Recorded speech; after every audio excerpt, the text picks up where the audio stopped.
नमस्कार विद्यार्थी मित्रांनो, DRT लेक्चर्सच्या यूट्यूब चॅनेलवरती आपल्या सर्वांचे हार्दिक स्वागत आहे। पाठीमागच्या लेक्चरच्या वेळेला आपण वाऱ्याचे वेगवेगळे जे प्रकार आहेत ते वाऱ्याचे वेगवेगळे प्रकार आपण बघितलेले होते। हे जे वाऱ्याचे प्रकार आहेत ते वाऱ्याचे प्रकार आपल्या पृथ्वीवरती येणारी जी सूर्याची उष्णता आहे, या सूर्याची उष्णता वर त्याचे आपल्या पृथ्वीच्या पृष्ठभागावरती होणारे जे असमान वितरण आहे ते असमान वितरण, या असमान वितरणामुळे निर्माण होणारे वाऱ्याचे प्रकार हे आपण बघितलेले होते। याच्यामध्ये आपण जसं विषुववृत्तापासून ध्रुवाकडे, उत्तर ध्रुवाकडे आणि दक्षिण ध्रुवाकडे जाऊ तर जसं जसं वातावरणामध्ये सूर्याच्या उष्णतेचा परिणाम होतो, उष्णताही कमी ध्रुवाकडे कमी होते तर विषुववृत्ताकडे जास्त असते। याच उष्णतेचा पृथ्वीवरती असणारा जो पाण्याचा भाग आहे त्या पाण्याच्या भागावरती मोठ्या प्रमाणात परिणाम झालेला पाहायला मिळतो। म्हणूनच या ठिकाणी आपल्याला या लेक्चरला वृष्टी म्हणजेच पाऊस आणि त्या पावसाचे प्रकार किंवा त्याची रूपं कोणकोणती प्रकारची आहेत ते आपण या ठिकाणी बघणार आहोत।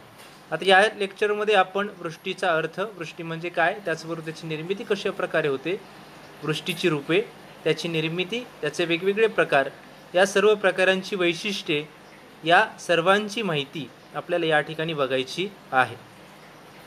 तर या ठिकाणी जी वृष्टी आहे त्या वृष्टीचे प्रामुख्याने काही प्रमुख प्रकार पडतात। हे जे प्रकार आहेत ते प्रकार पडण्याच्या अगोदर आपल्याला वृष्टीचा अर्थ समजून घेणं महत्त्वाचं आहे। वृष्टी म्हणजे काय, तर वृष्टी म्हणजे ढगामधून द्रव किंवा घनरूप पदार्थ किंवा घनरूप पाणी पृथ्वीच्या पृष्ठभागावरती पडणे म्हणजे वृष्टी होय। आता वृष्टी म्हणजे कोणतेही द्रव व घनरूपातील पाणी जे वातावरणात तयार होते आणि जे पृथ्वीवरती पडते त्याला आपण वृष्टी असं म्हणतो। आता आपण जर पाहिलं तर पावसाळ्यामध्ये आपल्याकडे भारतात प्रमुख 3 ऋतू आहेत, उन्हाळा, हिवाळा आणि पावसाळा। या पावसाळ्यामध्ये सर्वात जास्त आपल्याकडे पाऊस पडतो, म्हणून या ठिकाणी हा ऋतू महत्त्वाचा असलेला आपल्याला पाहायला मिळतो। या ऋतूमध्येच आपल्याला वृष्टीची वेगवेगळ्या प्रकारची रूपं किंवा वृष्टी आपल्याला पाहायला मिळते। आता वृष्टीचा नेमका अर्थ काय होतो, तर या ठिकाणी ढगामधून द्रव किंवा घनरूप पाणी जे आहे, द्रवरूप आणि घनरूप तुम्ही विज्ञानामध्ये अभ्यासलं असेल, द्रवरूप पदार्थ, घनरूप पदार्थ, वायुरूप पदार्थ, हे 3 पदार्थांच्या अवस्था आहेत। त्याच्यामध्ये द्रवरूप आणि घनरूप जे पाणी आहे, द्रवरूप म्हणजे जे आपण कोणत्याही प्रकारचा त्याला आकार नसतो, घनरूप म्हणजे विशिष्ट आकार असतो। हे द्रवरूप आणि घनरूप पाणी ज्यावेळेला पृथ्वीच्या पृष्ठभागावरती पडते त्या पडण्याच्या प्रक्रियेला आपण वृष्टी असं म्हणतो। आता ही जी वृष्टी आहे ते वृष्टी म्हणजे कोणतेही द्रव किंवा घनरूपातील पाणी जे आपल्या पृथ्वीच्या वातावरणात तयार होते। आता आपण जर पाहिलं तर आपला जो पाऊस आहे तो पाऊस कुठे तयार होतो, तर पाऊस वरून कोण टाकतं का, की वरती शावर बसवलेले आहेत, तर नाही, तर वरती वातावरणामध्ये हे भौगोलिक प्रक्रिया होतात आणि या भौगोलिक प्रक्रियांच्या मधून द्रवाची निर्मिती होते किंवा घनरूपातील पाणी त्या ठिकाणी तयार होतं आणि ते तयार झालेलं पाणी ज्यावेळेला पृथ्वीच्या पृष्ठभागाकडे येतं त्यावेळेला त्या ठिकाणी पाऊस पडतो। म्हणून या ठिकाणी वृष्टी हा घटक यात महत्त्वाचा आहे, कारण याच्यामध्ये खूप वेगवेगळ्या प्रकारच्या भौगोलिक बदल घडलेले आहेत। आता आपल्याला वृष्टीची निर्मिती कशा प्रकारे होते ती बघायची आहे। जेव्हा वातावरणातील बाष्पसंपृक्त जी हवा आहे, बाष्पसंपृक्त म्हणजे कोणती, तर बाष्पसंपृक्त म्हणजे आपण जर पाहिलं तर तुम्ही जलचक्राचा अभ्यास केला असेल। जलचक्र म्हणजे सूर्याची उष्णता पाण्यावरती पडते, पाण्याचं वाफेत रूपांतर होतं, ती वाफ आकाशाच्या दिशेने जाते, आकाशात गेल्यानंतर ती ठराविक उंचीपर्यंत गेल्यानंतर त्या वाफेचं बाष्पामध्ये रूपांतर होतं, बाष्पामध्ये रूपांतर झाल्यानंतर परत त्याचं घनीभवन होतं, घनीभवन झाल्यानंतर द्रवीभवन होतं आणि द्रवीभवन झाल्यानंतर ज्यावेळेला त्याचा आकार जड होतो त्यावेळेला तो आपल्या पृथ्वीच्या पृष्ठभागाकडे येतो। ही सर्वसाधारणपणे वृष्टीच्या निर्मितीची संकल्पना आहे। परंतु आपल्याला या ठिकाणी जी वृष्टी आहे ती वृष्टी बघायची आहे, कशी निर्मित होते ती बघायची आहे। जेव्हा वातावरणातील बाष्पसंपृक्त हवेचे तापमान कमी होतं तेव्हा सांद्रीभवन या क्रियेद्वारे जे बाष्प आहे त्या बाष्पांच्या जलथेंबामध्ये रूपांतर होतं। जलथेंबांमध्ये रूपांतर झाल्यानंतर त्यातूनच जलथेंबांचा आकार मोठा झाल्यानंतर निर्मित होते। म्हणजे सुरुवातीला बाष्पसंपृक्त हवा आहे, त्या बाष्पसंपृक्त हवेचे म्हणजे सापेक्ष आर्द्रतेमध्ये 100% ज्यावेळेला सापेक्ष आर्द्रता होते त्यावेळेला त्या हवेचं तापमान कमी होतं आणि बाष्पसंपृक्त हवेचं हवेचे परत सांद्रीभवन होतं। सांद्री भवन हे जवळपास 0°C तापमान जास्त असताना होतं. बाष्पाचं जलथेंबामध्ये किंवा घनीभवन या क्रियेद्वारे याचं रूपांतर हिमकणांच्या मध्ये होतं आणि हे हिमकण आहे ते हिमकणांचे ढग तयार होतात आणि या ढगांच्या मधूनच जलथेंबांचा किंवा हिमकणांचा आकार मोठा झाल्यानंतर वृष्टीची निर्मिती होते. त्यामुळे या ठिकाणी वृष्टीचे प्रकार किंवा वृष्टीची रूपे बघण्याच्या अगोदर आपल्याला त्याची निर्मिती समजावून घेणं महत्त्वाचं आहे. म्हणून अशा प्रकारे या वृष्टीची निर्मिती होते. आता आपल्याला या वृष्टीच्या निर्मितीनंतर वृष्टीची वेगवेगळ्या प्रकारची जी रूपं आहेत ती रूपं बघायची आहेत. आता या वृष्टीच्या निर्मितीच्या प्रक्रियेची एक सायकल इथे दिलेली आहे. म्हणजे पहिलं बाष्पीभवनाची प्रक्रिया होते, त्यानंतर सांद्रीभवन होतं, सांद्रीभवनानंतर घनीभवन होतं, घनीभवनाच्या प्रक्रियेनंतर द्रवीभवन होतं आणि द्रवीभवनानंतर परत त्याचं वृष्टीमध्ये रूपांतर होतं. आता वृष्टीच्या निर्मितीची प्रक्रिया लक्षात ठेवत असताना ही वरती दिलेली सायकल आहे ती बाष्पीभवन, सांद्रीभवन, घनीभवन, द्रवीभवन या 4 गोष्टी लक्षात ठेवल्या की तुमच्या वृष्टीच्या निर्मितीची संकल्पना अत्यंत सोप्या पद्धतीने लक्षात राहू शकते. त्यामुळे परीक्षेच्या दृष्टिकोनातून जर विचारलं की वृष्टीच्या निर्मितीतील पहिला घटक कोणता किंवा दुसरा कोणता किंवा शेवटचा कोणता, तर या सायकलच्या माध्यमातून तुम्हाला ते सांगता येईल. आता आपल्याला वृष्टीची विविध रूपं बघायची आहेत. ही जी वृष्टी आहे, रूपे म्हणजे काय, तर रूपे म्हणजे वेगवेगळे प्रकार त्याचे किंवा त्याची जी असणारी जी वेगवेगळ्या प्रकारची जी स्वरूप आहेत ती स्वरूप आपण त्याला म्हणू. आता वृष्टीची जी रूपं आहेत ती रूपं वेगवेगळ्या घटकांच्यावरून ठरवली गेलेली आपल्याला पाहायला मिळतात. या वृष्टीचे प्रकार या घटकांच्यावरूनच ठरवले गेलेले आहेत. याच्यातील पहिला घटक आहे तो म्हणजे वृष्टीची विविध रूपं. आता वृष्टी कोणत्या प्रकारची आहे, द्रवीभवन आहे, द्रव आहे, घन आहे की आणखी कोणत्या वेगळ्या प्रकारचे आहे, यावरून वृष्टीच्या रूपावरून त्याचा प्रकार ठरवला जातो किंवा त्याचं वृष्टीचं रूप ठरवलं जातं. त्यानंतर वृष्टीची जी रूपं आहेत ती काही प्रमुख घटकांच्यावरती आधारित आहेत. पहिला आहे तापमान, कोणत्या प्रदेशामध्ये किती तापमान आहे यावरून वृष्टीचा प्रकार ठरवला जातो. त्याचबरोबर ढगांचे प्रकार, ढग आपण बघतो अवकाशामध्ये सर्व ठिकाणी आपल्याला ढग दिसतात, परंतु सर्व ढग हे एकसारख्या स्वरूपाचे नसतात. प्रत्येक ढगांची वैशिष्ट्ये ही वेगवेगळ्या स्वरूपाची असलेली पाहायला मिळतात. त्यामुळे ढगांच्या प्रकारावरून सुद्धा त्या ठिकाणी त्याचे प्रकार ठरवले जातात. त्याचबरोबर भूपृष्ठापासून उंची, आता जो पाऊस पडतो तो पाऊस भूपृष्ठापासून किती अंतरावरून पडतोय यावरून सुद्धा वृष्टीचे काही प्रमुख प्रकार ठरवले गेलेले पाहायला मिळतात. म्हणून भूपृष्ठापासूनची उंची ही महत्त्वाची आहे. त्याचबरोबर वृष्टी निर्माण करणाऱ्या प्रक्रिया, आता जो पाऊस पडतो तो पाऊस पडत असताना हा कोणत्या प्रकारातून निर्माण होतो त्यावरून सुद्धा वृष्टी निर्माण करणाऱ्या प्रक्रियांवरून सुद्धा वृष्टीचे वेगवेगळे प्रकार निर्माण केलेले पाहायला मिळतात. त्याचबरोबर वातावरणातील स्थितीत प्रदेशानुसार ऋतूनुसार मोठ्या प्रमाणात बदल होत असतात. त्यामुळे वृष्टीची विविध प्रकारची रूपे निर्माण होतात. वृष्टीची जवळपास लहान मोठी 50 रूपे आहेत. त्या प्रत्येक रूपाची वेगवेगळ्या प्रकारची वैशिष्ट्ये आहेत. उदाहरणार्थ आपण जर पाहिलं तर थंडीच्या दिवसामध्ये दव निर्माण होतो. तुम्ही जर गवतांच्या पात्यावरती बघितले तर लहान लहान जलकण तयार होतात, हा सुद्धा वृष्टीचाच प्रकार आहे. त्याचबरोबर तुम्ही धुकं बघता, धुकं हा सुद्धा वृष्टीचाच प्रकार आहे. अशी जवळपास वेगवेगळ्या प्रकारची 50 रूपे असलेली पाहायला मिळतात. तीच याच्यातील काही जी प्रमुख आहेत, जी परीक्षेच्या दृष्टिकोनातून ज्याच्यावरती प्रश्न विचारले जाऊ शकतात, अशा प्रकारची वृष्टीची रूपे आपल्याला या ठिकाणी बघायची आहेत किंवा पाहायची आहेत. आता ही जी वृष्टीची रूपे आहेत, या वृष्टीच्या रूपांचे प्रामुख्याने 2 घटकांच्यामध्ये रूपांतर केलेलं पाहायला मिळतं. एक पहिला आहे तो म्हणजे वृष्टीची द्रवरूप रूपे आणि वृष्टीची घनरूप रूपे. आता वृष्टीची जी द्रवरूप रूपे आहे त्याच्यामध्ये रिमझिम प्रकारे पाऊस पडणार आहे किंवा मोठा पाऊस आहे. घनरूप जी रूपे आहे त्याच्यामध्ये हिमवर्षाव आहे, गारांचा पाऊस आहे, सहीम वृष्टी आहे किंवा बर्फाच्या गोळ्या वरून पडतात, त्या प्रकारचं सुद्धा या ठिकाणी वृष्टीचं घनरूप रूप असलेलं पाहायला मिळेल. आता या ठिकाणी वृष्टीची रूपं प्रमुख 5 दिलेले आहेत. एक रिमझिम, दुसरा पाऊस, तिसरा हिम, चौथा गारा आणि 5वा सहीम. ही आपल्याला 5 प्रमुख वृष्टीची रूपं बघायची आहेत. आता जी वृष्टी आहे त्या वृष्टीतील जलकण जे आहे ते जलकण ढगातील जलकणांपेक्षा आकाराने मोठे असतात. पावसाच्या एका थेंबाचे वस्तुमान हे ढगाच्या 10 लाख थेंबांनी एवढे असते. आता पावसाचा जर आपण जमिनीवरती आलेला एक थेंब जर आपण हातावरती घेतला तर त्या एका थेंबाचं जेवढं वस्तुमान आहे ते वस्तुमान हे ढगामध्ये असणाऱ्या 10 लाख कणांच्या एवढं ते एका थेंबाचं वस्तुमान किंवा वजन असलेलं पाहायला मिळतं.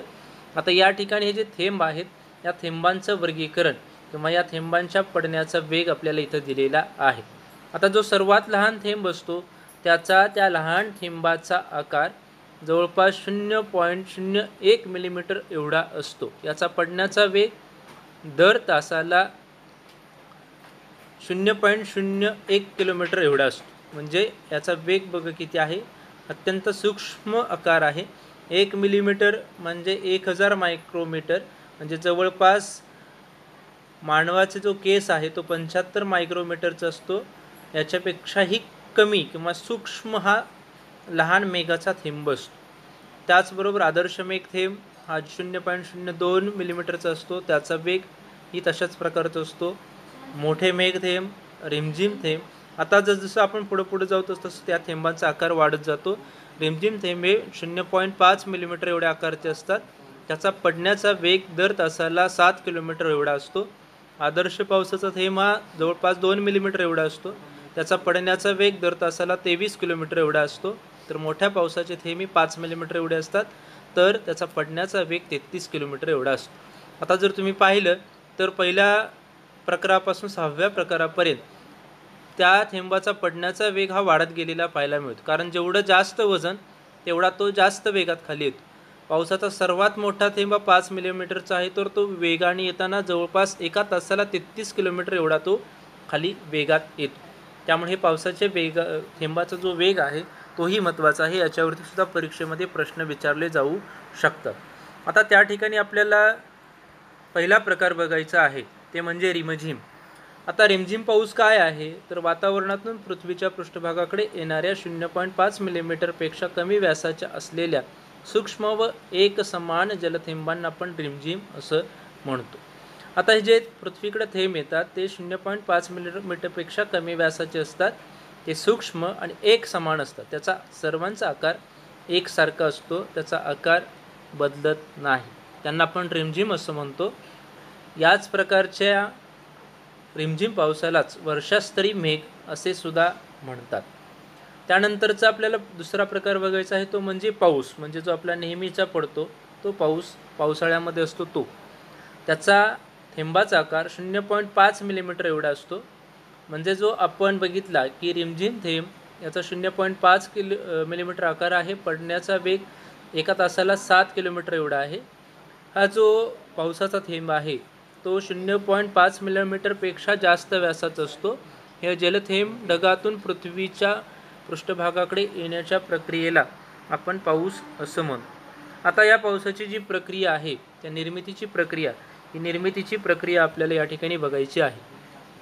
या ठिकाणी आकृतीत दाखवल्याप्रमाणे सर्वप्रथम त्या पृथ्वीवरील सूर्याच्या उष्णतेमुळे पृथ्वीच्या पृष्ठभागाचे बाष्पात रूपांतर होते.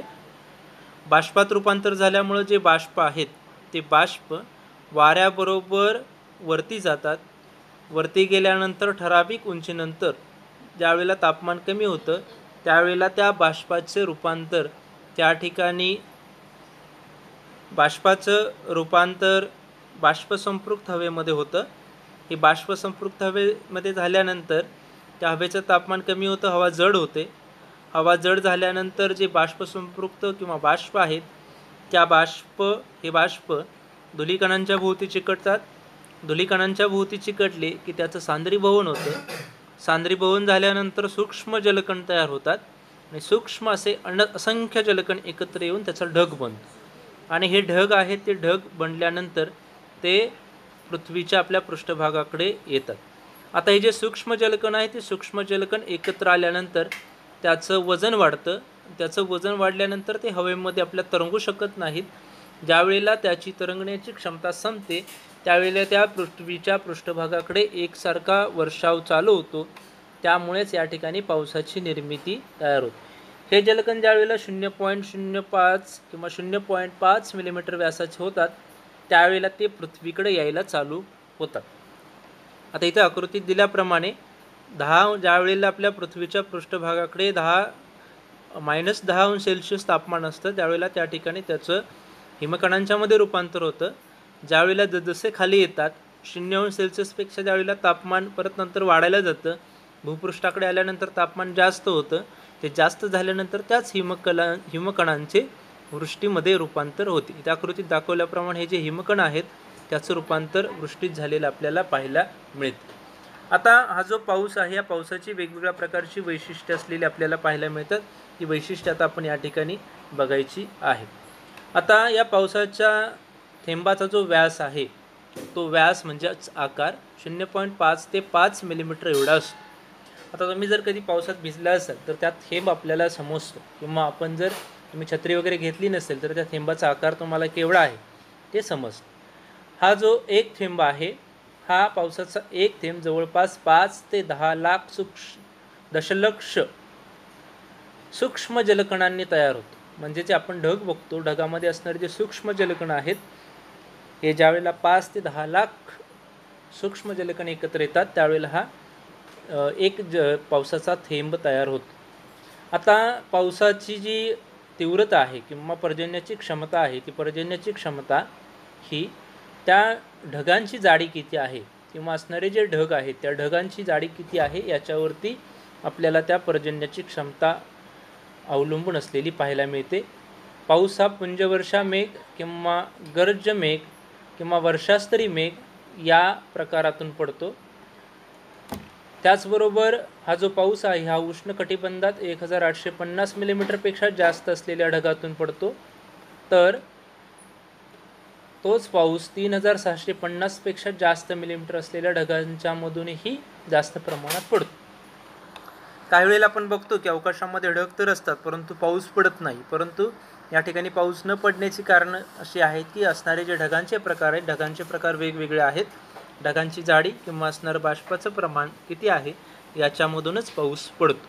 आता आपल्याला या ठिकाणी पुढचा महत्त्वाचा प्रकार बघायचा आहे, तो म्हणजे हिमवृष्टी. आता हिम म्हणजे तुम्हाला माहिती आहे, हिम म्हणजे बर्फ. आता हिमवृष्टी कशा प्रकारे होते ते आपल्याला इथं बघायची आहे. ढगातून बर्फाचे स्फटिक आहेत, ते स्फटिक किंवा चपटे हिमकण म्हणजे घनस्वरूपातील पाणी पृथ्वीच्या पृष्ठभागाकडे पडण्याच्या प्रक्रियेलाच आपण हिमवृष्टी असं म्हणतो. ढगातून बाष्पाचे जे स्फटिक आहेत किंवा चपटे हिमकण आहेत, ते हिमकण किंवा बर्फाचे कण पृथ्वीच्या पृष्ठभागाकडे एकसारखे येतात, त्या प्रक्रियेला आपण हिमवृष्टी असं म्हणतो. आता याची निर्मितीची प्रक्रिया आता आपण बघू. याची जी निर्मितीची प्रक्रिया आहे ती निर्मितीची प्रक्रिया वातावरणातील जी ऊर्ध्वगामी हवा आहे या ऊर्ध्वगामी हवेच्या प्रक्रियेमुळं या ठिकाणी याची निर्मिती झालेली आपल्याला पाहायला मिळते.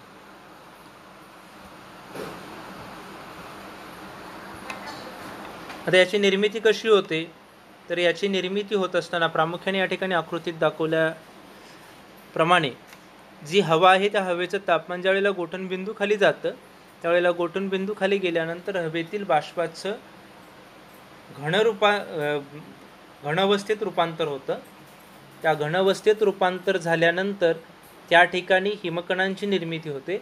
आणि हे जे हिमकण आहेत, हिमकण ऊर्ध्वगामी म्हणजे वरच्या दिशेने जी हवा जाते त्या हवेमध्ये तरंगण्याची त्याची क्षमता संपली की हे हिमकण जड होतात. आणि हे हिमकण जड झाले, हवेमध्ये तरंगण्याची क्षमता संपली की ते पृथ्वीकडे यायला चालू होतात, त्यावेळेलाच त्या ठिकाणी हिमवृष्टी होते. तर या ठिकाणी आपण जर पाहिलं तर आकृतीत दाखवल्याप्रमाणे ज्या वेळेला 20°C तापमान असतं त्यावेळेला त्या ठिकाणी हिमवृष्टी होते. -20°C तापमान असतं त्यावेळेला हिमवृष्टी होते. ज्या वेळेला ढगातील बाष्पाचं जलकणांच्यामध्ये रूपांतर होतं आणि हे जलकण पृथ्वीच्या पृष्ठभागाकडे येतात त्यावेळेला त्या ठिकाणी हिमवृष्टी होते. आता या ठिकाणी हिमवृष्टी कधी होते, तर याची काही महत्त्वाची तर वैशिष्ट्ये दिलेली आहेत. पहिलं वैशिष्ट्य आहे ते म्हणजे गोठण पातळी पृष्ठभागाच्या जवळ असते तेव्हा हिमवृष्टी होते. आता गोठण पातळी कुठं असते, तर पृष्ठभागाच्या ज्यावेळेला जवळ असते, जिथं तापमान खूप कमी आहे, सूर्याची उष्णता अत्यंत कमी स्वरूपात मिळते किंवा तापमान नेहमी थंड असते, अशाच प्रदेशामध्ये हिमवृष्टी झालेली पाहायला मिळते. ज्या वेळेला हिमकणांचा आकार 1 ते 5 मिलीमीटर एवढा असतो त्यावेळेला त्या ठिकाणी हिमवृष्टी होते. या कणांचा आकार जर हिमकणांचा आपण पाहिला तर 1 ते 5 मिलीमीटर एवढा असतो. हिमस्तर किंवा वर्षास्तरी मेघ असं आपण त्यांना म्हणतो. त्याचबरोबर हे हिम जे आहे ते हिम घनस्वरूपात असतात, हे त्याचं महत्त्वाचं वैशिष्ट्य आहे. हिमकण जे आहे ते हिमकण किंवा हिमवृष्टी ही सतत होत असते. त्यामुळे थरावरती थर साचल्यामुळे त्या ठिकाणी त्याला आपण हिम असं म्हणतो. जर आपण हिमालय प्रदेश बघितला किंवा जम्मू काश्मीरचा वरचा भाग बघितला की जिथे नेहमी बर्फवृष्टी होते किंवा जिथे जास्ती उंचीवरची शिखरं आहेत, त्या ठिकाणी जर आपण पाहिलं तर ती नेहमी बर्फाच्छादित असतात. का असतात? कारण त्या ठिकाणी आता आपण पाहिलं तर आपला भारत हा ध्रुवीय प्रदेशात नाही, तरीसुद्धा जम्मू काश्मीर प्रदेशामध्ये हिमवृष्टी होते. का होते? तर त्या ठिकाणी ते भाग जे आहे ते समुद्र सपाटीपासून जास्त उंचीवरती आहेत, त्यामुळे त्या ठिकाणी हिमवृष्टी झालेली पाहायला मिळते. आता खाली इथं वैशिष्ट्य एक दिलेलं आहे की उष्णकटिबंधीय जे प्रदेश आहे त्या उष्णकटिबंधीय प्रदेशामध्ये 4500 मिलीमीटरपेक्षा जास्त उंचीवरती आपण गेलो तरीसुद्धा त्या ठिकाणी हिमवृष्टी होते. आता उष्णकटिबंधीय प्रदेशाचं वैशिष्ट्य म्हणजे तिथं सूर्याची किरणं लंबरूप पडतात. तिथं तर हिमवृष्टी व्हायला नाही पाहिजे, कारण सूर्याची उष्णता जास्त आहे. पण काय होतं तर तिथं जास्त उंचीवरती हवा थंड असते आणि थंड असल्यामुळे त्या ठिकाणच्या ही जी गोठण पातळी आहे ती गोठण पातळी पृष्ठभागाच्या जवळ असते. त्यामुळे उष्णकटिबंधीय प्रदेशातसुद्धा बर्फवृष्टी झालेली आपल्याला पाहायला मिळते. म्हणजे आपला हिमालय प्रदेश किंवा जम्मू काश्मीरसारखा प्रदेश जर बघितला तर ते प्रदेश वर्षातील काही ठिकाणी 12 महिने बर्फाच्छादित असलेले आपल्याला पाहायला मिळतात.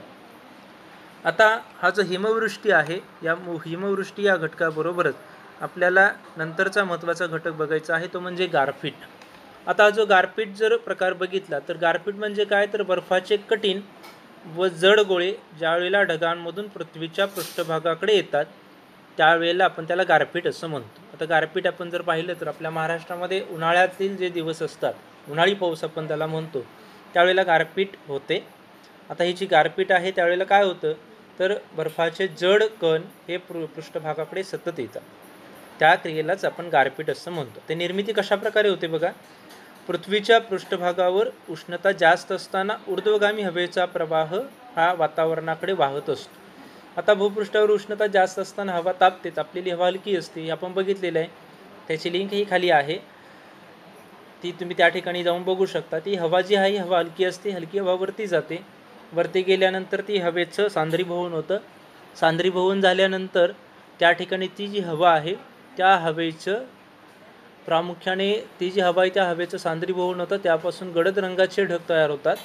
हे जे गडद रंगाचे ढग आहेत ते ढग किंवा त्याच्यामध्ये असणारे बाष्प हे भूपृष्ठाकडे येणाऱ्या हवेच्या ऊर्ध्वगामी प्रवाहामुळे जलकण वातावरणातील अतिथंड भागामध्ये, म्हणजे आपण भूपृष्ठापासून वरती गेल्यानंतर ज्या ठिकाणी 0 सेल्सिअसपेक्षा तापमान जिथं कमी होतं त्या ठिकाणी हे थेंब एकसारखे वरखाली होतात. ऊर्ध्वगामी हवेमुळे वरखाली होत असताना वातावरणातील बाष्प हे बाष्प त्या कणांना चिकटतात. चिकटल्यामुळे आणि तापमान कमी असल्यामुळे त्या जलकणांचं घनीभवन होतं, म्हणजेच त्या ठिकाणी त्याचं बर्फाच्या कणांमध्ये रूपांतर होतं. आणि याचा आकार ज्यावेळेला जड होतो किंवा आकार मोठा होतो ते हवेमध्ये तरंगू शकत नाहीत. ते तरंगू शकत नसल्यामुळे त्या ठिकाणी हे कण एकसारखे आपल्या पृथ्वीच्या पृष्ठभागाकडे येतात. आता ज्यावेळेला हे पृथ्वीच्या पृष्ठभागाकडे येतात त्यावेळेला ते एकसारखे आपल्या पृथ्वीच्या पृष्ठभागाकडे येण्याची प्रक्रिया चालू होते. आता या ठिकाणी ह्या ज्या गारा आहेत त्या गारा एकसारख्या आणि मोठ्या प्रमाणात पडल्यामुळे त्या गारा जड होतात आणि या जड गारा पृथ्वीच्या भूपृष्ठाकडे येऊ लागतात, त्यालाच आपण गारपीट असं म्हणतो. आता ही जी गारपीट आहे त्या गारपीटची आपल्याला या ठिकाणी महत्त्वाची वैशिष्ट्ये बघायची आहेत. ही जी गारपीट आहे ती गारपीट या गारांची वैशिष्ट्ये आहेत ती म्हणजे गारांची निर्मिती पुंजवर्षा मेघ किंवा गर्ज मेघात होते. त्याचबरोबर काही ज्या गारा आहेत त्या गारांचा जो आकार आहे तो आकार 1 ते 5 सेंटीमीटर व्यासाचे असतात. तुम्ही जर पाहिलं तर गारा तुम्ही बघितल्या असतील, अनुभवल्या असतील. गारांचा आकार 1 ते 5 सेंटीमीटर एवढ्या जाड आकाराच्या असतात. त्याचबरोबर या गारा जर तुम्ही पाहिल्या तर पारदर्शक काही असतात तर काही अपारदर्शक दुधाळ रंगाचे असतात.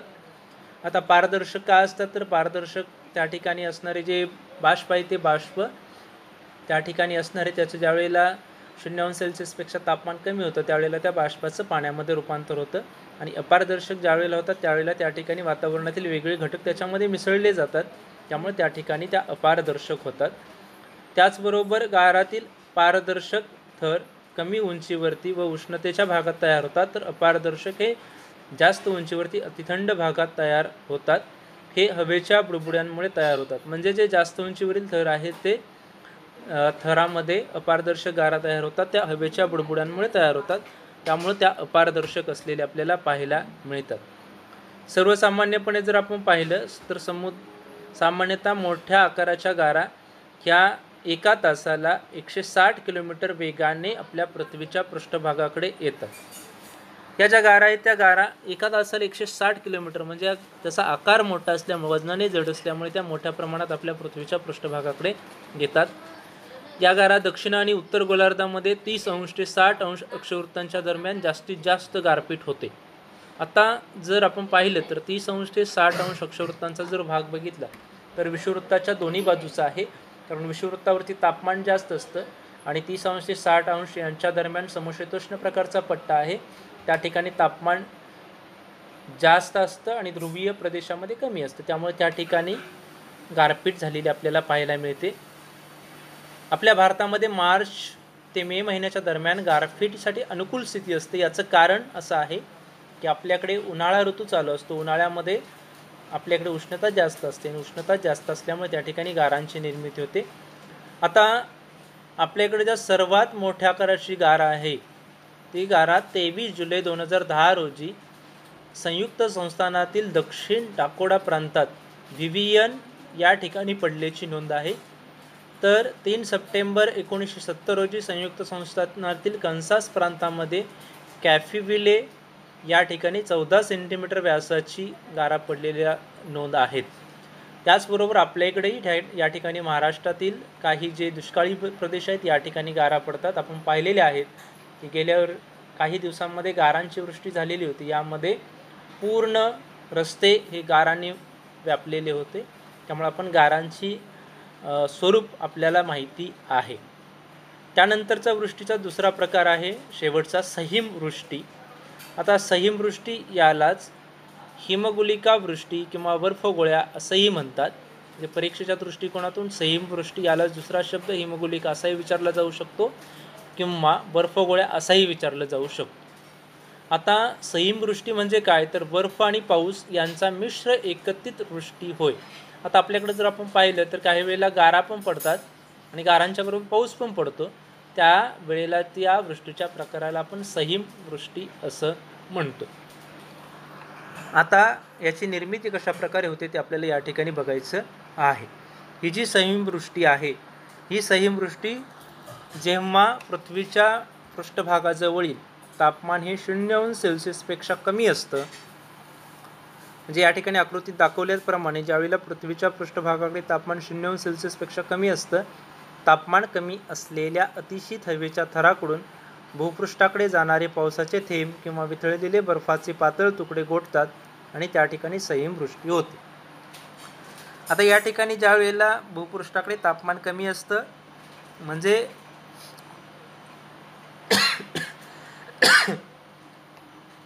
सर्वसाधारणपणे ज्यावेळेला भूपृष्ठाकडे तापमान 0°C कमी असतं, हे तापमान कमी असलेल्या प्रदेशामध्ये अतिशीत हवेच्या थराकडून भूपृष्ठाकडे जाणारे पावसाचे थेंब किंवा वितळलेले बर्फाचे पातळ तुकडे गोठतात, त्यावेळेला सहिमवृष्टी होते. आता या ठिकाणी काही वैशिष्ट्ये याची आहेत. याचं पहिलं महत्त्वाचं वैशिष्ट्य आहे ते म्हणजे सहिमवृष्टीत बर्फाचे कण हे पारदर्शक आणि गोल असतात. आता जर पाहिलं तर आपण गारांचे जसे कण असतात पारदर्शक आणि अपारदर्शक असतात, तसं सहिमवृष्टीमध्ये गारांचे कण हे पारदर्शक आणि गोल असतात. यांचा आकार 0.5 ते 5 मिलीमीटर एवढा असतो. त्याचबरोबर सहिमवृष्टी ही सर्वसाधारणपणे समशीतोष्ण कटिबंधीय प्रदेशामध्ये आढळते. उष्णकटिबंधीय प्रदेशामध्ये ती उंच पर्वत क्षेत्रामध्येच आढळते. त्याचबरोबर आर्क्टिक प्रदेशामध्ये ती हिवाळा सोडून इतर वेगवेगळ्या ऋतूंच्यामध्ये आढळते. आता हे जे हिमकण आहे ते हिमकण वितळण्याचे अथवा पाण्याचे थेंब गोठण्याचं प्रमाण, ढगांची उंची, ढगाचे तापमान आणि ढग व भूपृष्ठ यांच्यामधील निरनिराळ्या थरातील तापमान यांच्यावरती या सहीमवृष्टीचं स्वरूप अवलंबून असतं. त्यामुळे या ठिकाणी सहीमवृष्टी ही महत्त्वाची असलेली पाहायला मिळते. या ठिकाणी आपण आजच्या लेक्चरला असणारे जे महत्त्वाचे घटक आहेत, या महत्त्वाच्या घटकांच्या विषयी माहिती बघितली. याच्यामध्ये असणारे जे वाऱ्याचे वेगवेगळे प्रकार आहेत, ते वाऱ्याचे वेगवेगळे प्रकार याच्यामध्ये प्रमुख 5 प्रकार असलेले पाहायला मिळतात. म्हणजे प्रकार तसे ही वृष्टीची रूपं वेगवेगळ्या प्रकारचे आहेत, परंतु या ठिकाणी त्याचं वितरण प्रमुख 5 प्रकारांच्यामध्ये केलेलं आहे. ते आपण या ठिकाणी 5 प्रकार प्रमुख बघितले. याच्यातील पहिला रिमझिम, त्याचबरोबर पाऊस, त्यानंतर असणारा महत्त्वाचा तो म्हणजे गारपीट, त्याचबरोबर हिमवृष्टी आणि सहीमवृष्टी. त्याचबरोबर या सर्वांच्या निर्मितीची प्रक्रिया आणि त्याची वैशिष्ट्ये हे सर्व आपण बघितलं. त्याचबरोबर वृष्टीच्या निर्मितीची प्रक्रिया आपण बघितली. आता परीक्षेच्या दृष्टिकोनातून या ठिकाणी असणारे महत्त्वाचे घटक म्हणजे या वृष्टीच्या निर्मितीच्या प्रक्रियेवरती प्रश्न विचारला जाऊ शकतो. त्याचबरोबर याची व्याख्या आणि वैशिष्ट्यांच्या संदर्भामध्ये प्रश्न विचारले जाऊ शकतात.